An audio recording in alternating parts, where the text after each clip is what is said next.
Hi friends, M के was study point में आपका स्वागत है।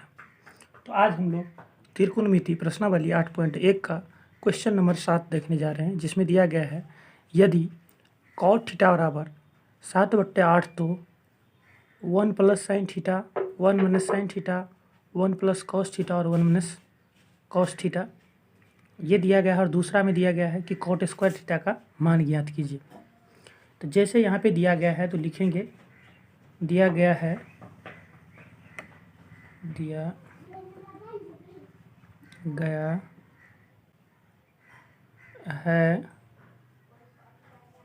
कॉट थीटा बराबर 7/8। तो हम जानते हैं कि कॉट थीटा बराबर 7 कॉट थीटा का 7/8 दिया गया है। और कॉट थीटा बराबर हम लोग जानते हैं कि आधार बट्टे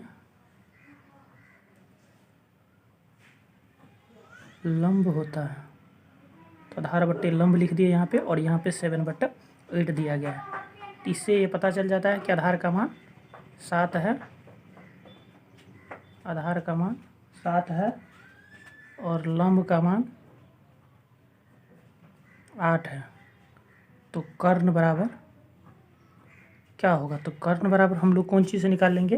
पाइथागोरस प्रमेय से निकाल लेंगे। तो कर्ण बराबर निकालने के लिए तो देखेंगे तो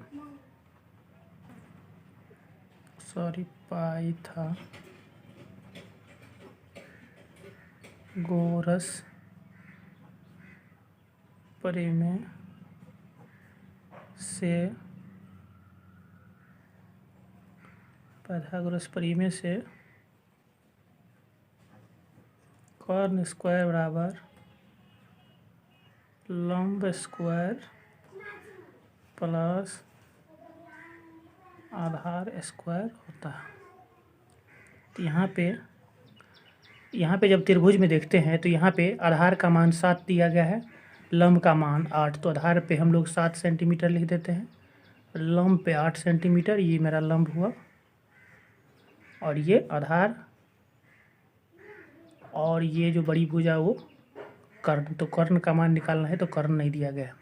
तो जब कर्ण नहीं दिया गया है तो कर्ण का AC हम ले सकते हैं। यहाँ पे कर्ण का स्क्वायर है तो AC का स्क्वायर कर देते हैं।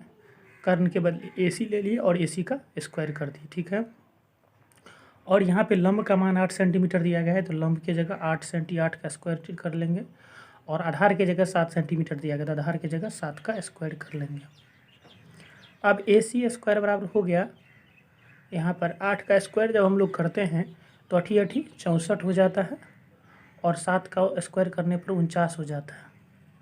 अब AC स्क्वायर बराबर 64 और 49 को जोड़ते हैं तो 9 4 13 का 3 और 6 4 10 1 11 111।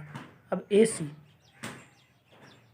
अब यहाँ पे जब देखते हैं हम लोग यहीं कर लेते हैं, AC बराबर निकालते हैं तो रूट अंडर में 113 आ जाता है, रूट में 113 आ जाता है। तब जो दिया गया है समीकरण 1 में दिया गया है तो ये AC का मान मतलब कर्ण का मान रूट अंडर 113 हो गया। तो अब यहाँ पे समीकरण 1 में दिया गया है 1 प्लस साइन थीटा और 1 माइनस साइन थीटा।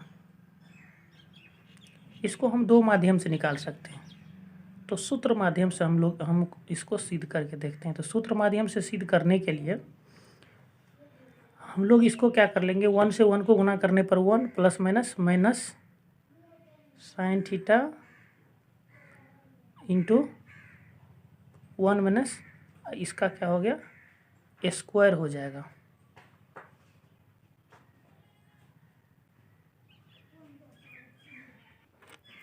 यहाँ पे भी स्क्वायर हो जाएगा और साइन पे भी स्क्वायर हो जाएगा।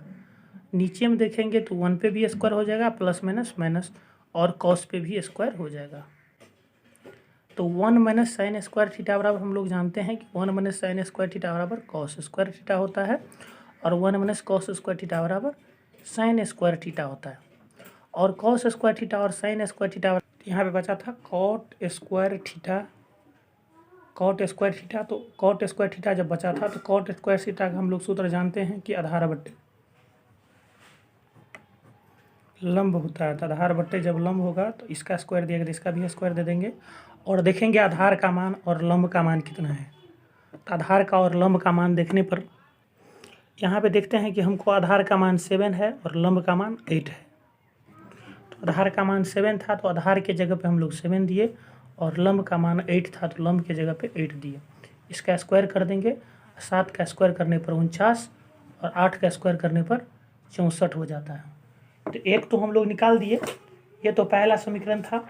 और दूसरा समीकरण में दूसरा भी समीकरण कह रहा है।